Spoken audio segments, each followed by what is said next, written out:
So let's look at the income statements because that tells us if they're being profitable or not. And if you look at sales, sales did double. However, their cost of goods sold looks like it went up.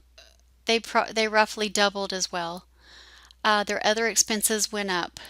So this is, it's good to increase sales, but if you're not able to reduce some of your costs, then overall it's going to cause you to have a problem in terms of having a negative net income, which you can see. So then we have depreciation and amortization, and we have our earnings before interest and taxes. And so before they had a positive EBIT, now they have a negative earnings before interest and taxes. Then you subtract interest expense. They've got a lot more interest expense this year because they added more long-term and short-term debt. So their earnings before tax is negative, and then we have negative taxes, which is like a tax credit, which makes their negative 266 minus 106 gives you the negative 160,000. So negative net income, that's always a bad thing. And we can look at some of their other data.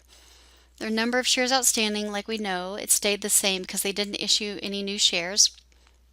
Their earnings per share went from positive to negative because they had a negative net income, and earnings per share is net income divided by the number of shares outstanding. The dividends per share, they had to cut their dividend. So they had been paying 22 cents for the year in 2013, and they cut their dividend, and that sends a negative signal to the stock market.